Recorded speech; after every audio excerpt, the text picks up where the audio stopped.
अस्सलाम वालेकुम dear students, आज हम लोग बात करने जा रहे हैं एक इंतहाई इम्पोर्टेंट टॉपिक पे, the hard work delusion. Hard work delusion क्या है? हम लोगों को पता है कि हम लोग बहुत मेहनत कर रहे हैं, बहुत मेहनत कर रहे हैं। हम लोग पढ़े जा रहे हैं, पढ़े जा रहे हैं, पढ़े जा रहे हैं, लेकिन रिजल्ट नहीं आ रहा। हम लोगों के एक्सपेक्टेशंस के अकॉर्डिंग रिजल्ट नहीं आ रहा। आप लोग रैंडम प्रिपरेशंस कर रहे हैं, आप लोग सारा सारा दिन पढ़ रहे हैं। अगर सारा सारा दिन पढ़ने से कुछ होता होता ना, तो सबसे ज्यादा मेहनती बच्चा आज इंजीनियर होता। लेकिन वो भी रह जाते हैं जो स्टूडेंट्स, बिलीव में ऐसा होता है। जब एंट्री टेस्ट की बारी आती है, जो जो टॉपर बच्चे होते हैं ना, टॉपर बच्चे, वो भी बेचारे यूईटी में, नेस्ट में एडमिशन लेने से रह जाते हैं।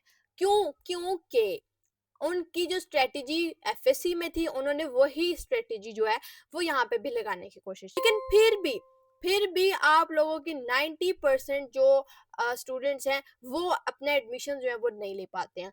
क्यों? ऐसा क्यों होता है? क्योंकि ई कैट आपकी जो नॉलेज, ई कैट जो है वो एक्चुअली, जो आपका ई कैट है जो आपका ई कैट है या आप लोगों का एनईटी है, ये आप लोगों का नॉलेज का टेस्ट है, आप लोगों के नॉलेज का टेस्ट है, और आप लोगों की स्पीड का टेस्ट है। आपकी टाइम मैनेजमेंट मैटर करती है। आप लोगों को अपने यहाँ पे आइडेंटिफाई करने के होंगे ब्लाइंड स्पॉट्स जो आप लोगों ने किए हुए हैं। आप लोगों को पता नहीं है कि आप लोग क्या मिस्टेक्स कर रहे हैं। मैं आप लोगों को आज की वीडियो में वही मिस्टेक हाईलाइट करूंगी जो आप लोग अपनी प्रिपरेशन में करते हैं और आप लोगों को प्रॉब्लम होता है। सबसे पहली बात क्या आती है? सबसे पहली बात आती है कि हम लोगों ने एफएससी में लगाए होते हैं रट्टे। हर चीज को हमने लगाया होता है रट्टा। एफएससी के अंदर हम लोगों ने हर टॉपिक के अंदर रोट लर्निंग की होती है। हर टॉपिक को हमने रट्टा लगाया होता है। अब वो रट्टा जो है ना, वो आपका ई कैड में नहीं चलता, आपका एनईटी में नहीं चलता। अब यहाँ पे आप लोगों को चाहिए होते हैं कॉन्सेप्ट्स। अब कॉन्सेप्ट्स के लिए आपको सारी दोबारा से, जो 2 साल आपने पढ़ा है, उसको दोबारा से रिवाइज करने पड़ते हैं। उन कॉन्सेप्ट्स को रिवाइज करना पड़ता है। फिर नेक्स्ट जो चीज आ जाती है, वो आ जाती है टाइम मैनेजमेंट। अब हमें सब कुछ आता है, एक स्टूडेंट है उसको सब कुछ आता है, उसको पता है how to solve the question, और उसको पता है how to apply the formula, उसको पता है कि फॉर्मूला कैसे अब लगाना है, उसको पता है सॉल्व क्वेश्चन कैसे होना है, उसको फॉर्मूला भी पता है, उसको स्ट्रेटेजी भी पता है, सॉल्व करने का मेथड भी पता है। लेकिन फिर भी उसका एमसीक्यूज, एक उसके कुछ एमसीक्यूज छूट जाते हैं, बहुत सारे एमसीक्यूज छूट जाते हैं। वजह क्या है? वजह यह है कि ई कैट में या एनईटी जो है आप लोगों का कंप्यूटर बेस्ड होता है। ये आप लोगों का होता है कंप्यूटर बेस्ड टेस्ट। तो कंप्यूटर बेस्ड टेस्ट जो होता है, इसके अंदर आपका टाइमर सेट होता है, और टाइम, इसी टाइम के अंदर अंदर आपने सॉल्व करना होता है। टाइम तो आपका हर जगह पे होता है, आप कोई भी टेस्ट दे दो, बेशक पेपर बेस्ड टेस्ट भी दे दो। तो टाइमर ये होता है कि आपने विद इन 1 सेकेंड का मतलब है कि 40 to 50 सेकेंड, ये भी मैं ज्यादा बता रही हूँ, 40 to 50 सेकेंड में एक एमसीक्यूज को आपने सोल्व करना होता है, एक एमसीक्यूज को आपने सॉल्व करना होता है। लेकिन अब चूंकि आप अगर उसको कन्वेंशनल मेथड से करेंगे, तो ऑब्वियसली वो तो 40 to 50 सेकेंड में सॉल्व होने वाला नहीं है। तो ये प्रॉब्लम हो जाती है। फिर यहीं पे स्टूडेंट्स जो हैं वो फिर बहुत सारे एमसीक्यूज छोड़ आते हैं, उनको समझ ही नहीं आती है, और फिर आपको होती है प्रॉब्लम। अब नेक्स्ट पर जो चीज आ जाती है, वो आती है बुक रीडिंग वर्सेस लॉजिक।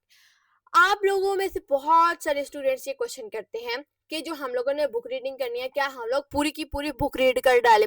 अब आप लोगों को बताया जाता है कि जो ई कैट है, उसके अंदर आपकी जो केमिस्ट्री होती है, आपकी जो होती है कंप्यूटर होती है, उसके अलावा जो आपकी बायो होती है, उसके अंदर आप लोगों से पूछी जाती हैं बुकिश लाइंस मोस्टली, क्योंकि उसके अंदर इतनी कॉन्सेप्चुअल चीजें तो होती नहीं है। तो इसके अंदर आप लोगों से पूछी जाती हैं बुकिश लाइंस। तो अब बुकिश लाइंस का क्या मतलब है कि पूरी बुक रट डालें, पूरी बुक की लाइंस याद कर डालें? नहीं।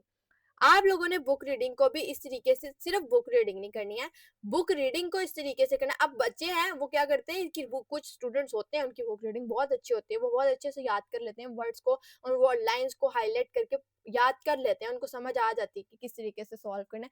लेकिन मसला पता क्या आता है? बच्चों को ये एमसीक्यूज भी सारे आते होते हैं, सारे एमसीक्यूज ये भी आते होते हैं जो बुक लाइंस होती हैं। लेकिन मसला पता है क्या होता है? हमने एमसीक्यूज की प्रैक्टिस नहीं की होती है। हम लोग ये बुक लाइंस को रीड करके इस बात पे कॉन्फिडेंट हो जाते हैं कि अब हमारा सॉल्व हो जाएगा. This is the biggest mistake that a student ever do जब उसने अपना एंट्री टेस्ट देना होता है. एंट्री टेस्ट देने के लिए अगर आपके कॉन्सेप्ट स्ट्रॉन्ग हैं तो उसके साथ आपकी प्रैक्टिस मस्ट है. जिसने प्रैक्टिस नहीं की ना उसके कॉन्सेप्ट्स का ये 100% है. 100,000 लिख लें यहाँ पे कि ये मस्ट है, इसको लाजमी करके जाएं.